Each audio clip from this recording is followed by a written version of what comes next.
നമസ്കാരം. പാകിസ്ഥാനിൽ അങ്ങനെയൊന്നുമില്ല. യുദ്ധത്തിൽ ജയിക്കണമെന്നുമില്ല. ജയപരാജയങ്ങൾ സ്വാഭാവികമാണെന്നാണ് അവരുടെ ഒരു വയ്പ്. പക്ഷേ പരാജയങ്ങളുടെ എണ്ണമാണ് ലോഗ് ബുക്കിൽ ഏറ്റവും കൂടുതൽ.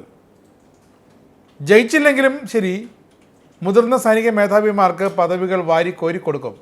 ഇത് പാകിസ്ഥാനിൽ മാത്രമേ സംഭവിക്കുകയുള്ളൂ. സൈനിക ഭരണമാണ് പാകിസ്ഥാനിൽ ഇപ്പോഴും എപ്പോഴും നടക്കുന്നതെന്ന് ഒന്നുകൂടി വ്യക്തം.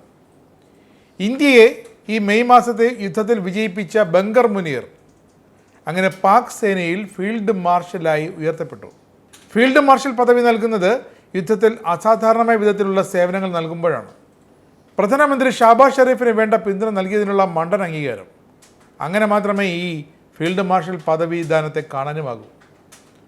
6 പതിറ്റാണ്ടിന് ശേഷമാണ് പാക് സേനയിൽ ഒരാൾക്ക് ഫീൽഡ് മാർഷൽ പദവി ലഭിക്കുന്നത് എന്നുകൂടി ഓർക്കണം.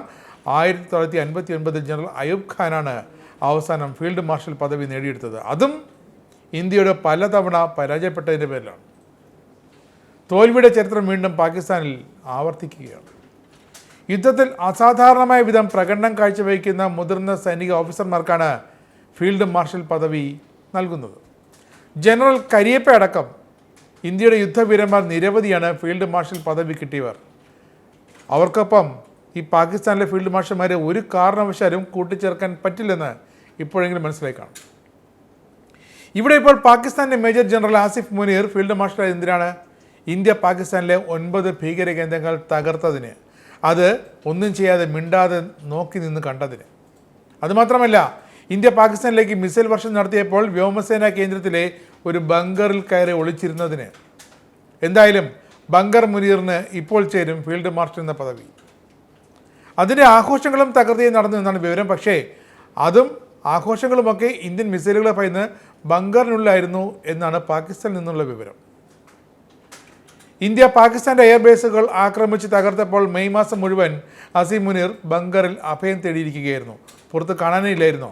അസീം മുനീർ എവിടെ പോയെന്ന് പാക് മാധ്യമങ്ങളും സൈനികരും വരെ അന്വേഷിച്ചു നടന്നു. പാകിസ്ഥാൻ്റെ ഭീകര കേന്ദ്രങ്ങൾ സംരക്ഷിക്കാൻ അവിശ്വസനീയമായത് പോയിട്ട് ഒരു ചെറു വിരൽ പോലും ഈ അസീം മുനീർ അനക്കിയില്ല. അസീം ബങ്കറിൽ കയറിയപ്പോൾ ഇന്ത്യൻ മിസൈലുകൾ തകർത്തത് റാവൽപിണ്ടിയിലെ ന്യൂഹാൻസ് ബേസ് അടക്കം 11 പാക് സൈനിക കേന്ദ്രങ്ങളാണ്. പാക് സൈന്യത്തിൻ്റെ ആസ്ഥാനം കൂടിയാണ് റാവൽപിണ്ടി എന്നുകൂടി ഓർക്കണം. ഫീൽഡിൽ തോറ്റതിന് തന്നെ ഫീൽഡ് മാർഷൽ എന്ന് സ്വയം വിശേഷിപ്പിക്കുകയാണ് ഇപ്പോൾ അസീം മുനീർ.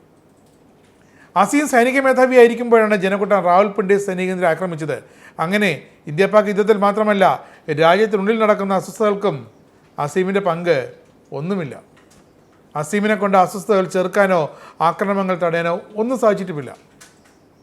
അതുതന്നെയാണ് ഷാബാസ് ഷെരീഫിനും വേണ്ടത്.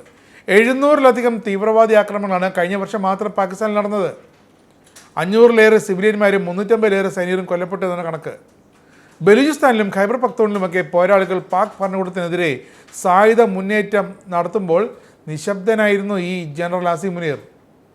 അതാണ് പറഞ്ഞത്, ഷാബാസ് ഷെരീഫിൻ്റെ കയ്യിൽ റബ്ബർ സ്റ്റാമ്പ് വേണ്ടപ്പോൾ വേണ്ടൊരു കളിപ്പാവ. അതുതന്നെയായിരുന്നു ആസിം മുനീർ, അതുതന്നെയാണ് ആസിം മുനീർ.